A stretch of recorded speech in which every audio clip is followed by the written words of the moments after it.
Hi friends, welcome to our channel. ನಾನು ನಿಮ್ಮ ಶ್ವೇತಾ ರವಿಕುಮಾರ್. ನಾನು ತುಂಬ ಚೆನ್ನಾಗಿದ್ದೀನಿ. ನೀವೆಲ್ಲರೂ ಸಹ ತುಂಬ ಚೆನ್ನಾಗಿದ್ದೀರಾ ಅಂತ ಭಾವಿಸ್ಕೊಳ್ತಾ ವಿಡಿಯೋನ ಸ್ಟಾರ್ಟ್ ಮಾಡ್ತಾ ಇದ್ದೀನಿ. ಅಮ್ಮ ನೆನ್ನೆ ಪಾಪು ಬಟ್ಟೆನೆಲ್ಲ ಒಗ್ದು ಒಣಗಿಸಿಟ್ಟಿದ್ರು. ಇವಾಗ ಅದನ್ನು ಮಡಚಿ ಇಟ್ಕೊಳ್ತಾ ಇದ್ದೀನಿ. ನೋಡ್ತಾ ಇರ್ಬೋದು, ಪಾಪು ವಾಯ್ಸ್ ಕೇಳ್ತಾ ಇದೆ. ಪಾಪು ತುಂಬ ಗಲಾಟೆ ಮಾಡ್ತಾ ಇದ್ದಾನೆ ಆಟ ಆಡಿಕೊಂಡು. ಪಾಪು ಬಟ್ಟೆನ ಒಗ್ದು ಒಣಗಿದ ತಕ್ಷಣ ಅಲ್ಲೇ ಮಡಿಸಿ ಅವನು ವಾರ್ಡ್ರೋಬಲ್ಲಿ ಸಪ್ರೇಟು ಅರೇಂಜ್ ಮಾಡಿ ಇಟ್ಕೊಂಡ್ಬಿಡ್ತೀನಿ. ಈ ರೀತಿ ಇಟ್ಕೊಳ್ಳೋದ್ರಿಂದ ತೊಗೊಳ್ಳೋದಕ್ಕೆ ತುಂಬಾ ಈಸಿ ಆಗುತ್ತೆ. ಅಮ್ಮನಿಗೆ ಮನೆ ಕೆಲಸ ಮತ್ತು ತಿಂಡಿ ಊಟದ್ದು ಬೆಳಗ್ಗೆಯಿಂದ ಸಾಯಂಕಾಲವರೆಗೂ ಇದೇ ಆಗಿಬಿಡುತ್ತೆ. ಹಾಗಾಗಿ ನಂದು ಮತ್ತು ಪಾಪುದು ಕೆಲಸಗಳನ್ನೆಲ್ಲ ಅಲ್ಲಲ್ಲೇ ನಾನೇ ಮಾಡ್ಕೊಂಡ್ಬಿಡ್ತೀನಿ. ಇವಾಗ ಬೇಸಿಗೆ ರಜೆ ಆಗಿರೋದ್ರಿಂದ ಅಪ್ಪ ಮನೆಯಲ್ಲೇ ಇದ್ದಾರೆ. ಯಾವಾಗಲೂ ಮೊಬೈಲಲ್ಲಿ ನ್ಯೂಸ್ನ ನೋಡ್ತಾ ಇರ್ತಾರೆ. ಅದರದ್ದು ಸ್ವಲ್ಪ ಡಿಸ್ಟರ್ಬೆನ್ಸು, ಜೊತೆಗೆ ನಮ್ಮ ಮಗ ಗಲಾಟೆ ಮಾಡ್ತಾ ಇರೋದು ಸ್ವಲ್ಪ ಡಿಸ್ಟರ್ಬೆನ್ಸ್ ಆಗಿರೋದ್ರಿಂದ ದಯವಿಟ್ಟು ಸ್ವಲ್ಪ ಅಡ್ಜಸ್ಟ್ ಮಾಡ್ಕೊಳ್ಳಿ. ಪಾಪುನ ಮಲಗಿಸ್ಬಿಟ್ಟು ಬಂದು ವಾಯ್ಸ್ ಓವರ್ ಕೊಡ್ತಾ ಇದ್ದೀನಿ. ಪಾಪು ಎದ್ದಿದ್ರೆ ವಾಯ್ಸ್ ಓವರ್ ಕೊಡೋದಕ್ಕೆ ಬಿಡಲ್ಲ. ಆಟ ಆಡಿಕೊಂಡು ಗಲಾಟೆ ಮಾಡ್ತಾ ಇರ್ತಾನೆ.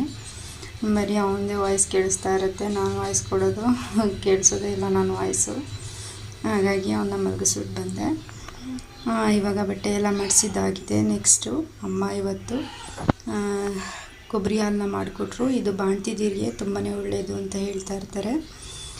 ಯಾರಿಗೆ ಹಾಲೆಲ್ಲ ಕಮ್ಮಿ ಬರುತ್ತೆ ಅಂಥವರು ಈ ರೀತಿ ಹಾಲನ್ನ ಮಾಡ್ಕೊಂಡು ಕುಡಿಯೋದ್ರಿಂದ ತುಂಬ ಒಳ್ಳೆಯದು. ಹಾಲು ತುಂಬ ಚೆನ್ನಾಗಾಗುತ್ತೆ. ಆಲ್ಮೋಸ್ಟ್ ಎಲ್ಲರೂ ಇದನ್ನು ಬಾಣ್ತಿದೀರಿಗೆ ಮಾಡಿಕೊಡ್ತಾರೆ. ಇದನ್ನು ಸ್ನಾನ ಮಾಡಿದ ದಿನ ಬೆಳಗ್ಗೆನೇ ಮಾಡ್ಕೊಂಡು ಕುಡಿಯೋದ್ರಿಂದ ತುಂಬಾ ಒಳ್ಳೆಯದು. ಸ್ನಾನ ಮಾಡಿದ ತಕ್ಷಣ ಈ ರೀತಿ ಹಾಲನ್ನ ಕುಡಿದ್ಬಿಟ್ಟು 1-2 ಅವರ್ ಬಿಟ್ಟು ಟಿಫನ್ನ ಮಾಡೋದ್ರಿಂದ ತುಂಬಾ ಒಳ್ಳೆಯದು. ತುಂಬ ರುಚಿಯಾಗೂ ಇರುತ್ತೆ. ಮತ್ತೆ ಕುಡಿಬೇಕು ಅಂತ ಅನ್ನಿಸ್ತಾ ಇರುತ್ತೆ. ಬನ್ನಿ ಇವಾಗ ಮಾಡೋದು ಹೇಗೆ ಅಂತ ನೋಡೋಣ. ಇದನ್ನು ವಿಡಿಯೋ ಮಾಡ್ಕೊಂಡಿದ್ದೀನಿ. ಇಲ್ಲಿ ಒಂದು ಮಿಕ್ಸಿ ಜಾರಿಗೆ 1 ಕಪ್ಪಷ್ಟು ಒಣ ಕೊಬ್ಬರಿನ ಹಾಕ್ಕೊಳ್ತಾ ಇದ್ದೀನಿ. ಒಂದು 5-6 ಗೋಡಂಬಿ, ಒಂದು 5-6 ಬಾದಾಮಿ, ಜೊತೆಗೆ ಸ್ವಲ್ಪ ಗಸಗಸೆ ಹಾಗೆ ಏಲಕ್ಕಿನ ಹಾಕ್ಕೊಂಡು ಸ್ವಲ್ಪ ನೀರನ್ನ ಹಾಕ್ಕೊಂಡು ನುಣ್ಣಗೆ ರುಬ್ಕೊಳ್ಬೇಕು. ನಂತರ ಒಂದು ಪಾತ್ರೆಗೆ 1 ಸ್ಪೂನ್ ತುಪ್ಪ ಹಾಕ್ಕೊಂಡು ಡ್ರೈ ಫ್ರೂಟ್ಸ್ನೆಲ್ಲ ಹುರಿದು ಸಪ್ರೇಟು ಎತ್ತಿಟ್ಕೋಬೇಕು. ಅದು ಹುರಿದು ಎತ್ತಿಟ್ಕೊಂಡಾದಮೇಲೆ ಇದೇ ಪಾತ್ರೆಗೆ ರುಬ್ಬಿಟ್ಕೊಂಡಿರೋಂಥ ಮಿಶ್ರಣನ ಸೇರಿಸ್ಕೊಳ್ತಾ ಇದ್ದೀನಿ. ಜೊತೆಗೆ 1 ಗ್ಲಾಸು ನಾಟಿ ಹಸಿನ ಹಾಲನ್ನ ಸೇರಿಸ್ಕೊಳ್ತಾ ಇದ್ದೀನಿ. ನೀವು ಬೇಕಾದರೆ ಇದಕ್ಕೆ ನಂದಿನಿ ಪ್ಯಾಕೆಟ್ ಹಾಲು ಬರುತ್ತಲ್ಲ, ಅದನ್ನು ಸಹ ಸೇರಿಸ್ಕೊಳ್ಬೋದು.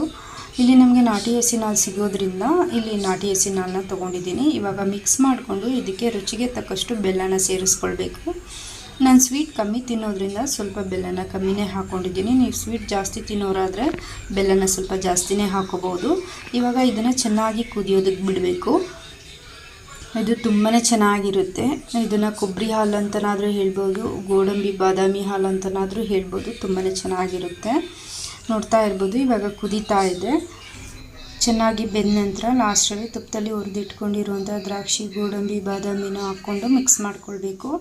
ಮಿಕ್ಸ್ ಮಾಡಿಕೊಂಡ್ರೆ ಮುಗೀತು, ಕೊಬ್ಬರಿ ಹಾಲು ರೆಡಿ ಆಗಿಬಿಡುತ್ತೆ.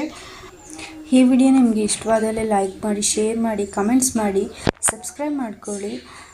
ಪಕ್ಕದಲ್ಲೇ ಇರುವಂಥ ಬೆಲ್ ಐಕಾನ ಕ್ಲಿಕ್ ಮಾಡಿ.